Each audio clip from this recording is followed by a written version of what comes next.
সন্দেশখালীর ঘটনায় নকশালবাড়ি থানা ঘেরাও করে বিক্ষোভে নকশালবাড়ি বিজেপি মণ্ডল এদিন নকশালবাড়ি দলীয় কার্যালয় থেকে মিছিল করার পর থানার সামনে এসে বিক্ষোভে ফেটে পড়েন বিজেপি কর্মীরা। পরে থানায় ঢুকতে গেলে বাধা দেয় পুলিশ। শেষে থানার সামনে বসেই বিক্ষোভে ফেটে পড়েন বিজেপি কর্মীরা। পরিস্থিতি নিয়ন্ত্রণে উপস্থিত ছিলেন এসডিপিও নকশালবাড়ি অচিন্ত গুপ্ত, সিআই নকশালবাড়ি সৈকত ভদ্র সহ পুলিশ আধিকারিকেরা। পরে 1 ঘন্টার বিক্ষোভের পর ওসির সঙ্গে দেখা করে বিক্ষোভ তুলে নেন বিজেপির কর্মীরা। মিছিলে উপস্থিত ছিলেন জেলা সম্পাদিকা ববিতা ছেত্রী, জেলা যুব সভাপতি অরিজিৎ দাস, মহিলা নেত্রী মনীষা সরকার মণ্ডল, সভাপতি মঙ্গলু রায় সহ অন্যান্যরা।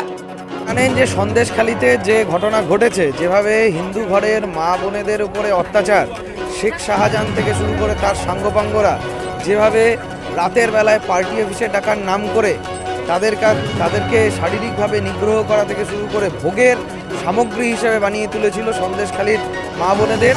এই চিত্র শুধু সন্দেশখালী নয়, সারা পশ্চিমবাংলার প্রত্যেকটা জায়গায় জায়গায় এই ঘটনা আমরা দেখতে পাচ্ছি।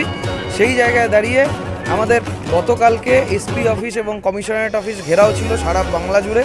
তো আজকে আমরা নকশালবাড়ি থানাতেও এখানে আন্দোলন করলাম, এই বিষয়ে জানালাম যে নকশালবাড়ি অ্যাডজাসেন্ট এরিয়ার মধ্যেও যে ঘটনাগুলো চলছে, তৃণমূলের দুষ্কৃতী বাহিনী যে দৌরাত্ম্য চলছে, মা বোনেদেরকে ভোগের সামগ্রিত করে তুলছে এবং যত রকমের অসামাজিক কাজ, এখানে যত ড্রাগস চক্র থেকে শুরু করে যত রকমের অসামাজিক কাজ, সেইগুলো বিষয়ে কড়া নজরদারি যেন তাদের থাকে।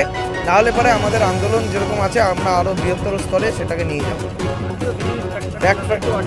ফ্যাক্ট ফাইন্ডিং টিমকে আটকে দিচ্ছে, তার কারণ হচ্ছে পশ্চিমবাংলায় কি পরিস্থিতি আছে, সেই পরিস্থিতিটা আজকে সাধারণ মানুষরা জানতে পারছে।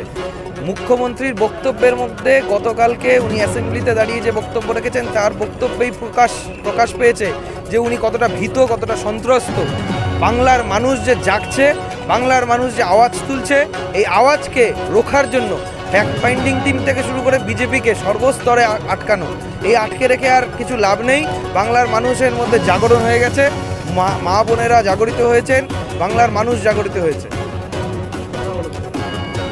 এখন এনারা পরিষ্কার বলছেন যে আমরা আমাদের কাজ করছি, কিন্তু কোথাও কোনো কাজের চিত্র দেখা যাচ্ছে না।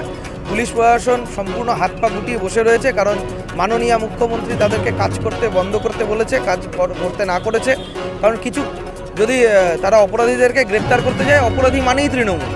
যারাই অপরাধ করছে, যারাই ড্রাগস চক্র চালাচ্ছে, যারাই অপরাধমূলক কাজ করছে, তারাই তৃণমূল। তো কাকে ধরবে? ধরলে পরেই তো উপরের থেকে মাননীয় মুখ্যমন্ত্রী এবং তাদের মন্ত্রিসভার লোকেরা তাদেরকে ফোন করে তাদের পুলিশকে থ্রেট করে। তো এই জায়গায় দাঁড়িয়ে পুলিশ রয়েছে এবং আমরা মনে করি বিজেপি একমাত্র বাংলাতে সুশাসন আনতে পারে। সোনার বাংলা গড়তে আমাদের লড়াই চলছে আর আমাদের লড়াই চলবে।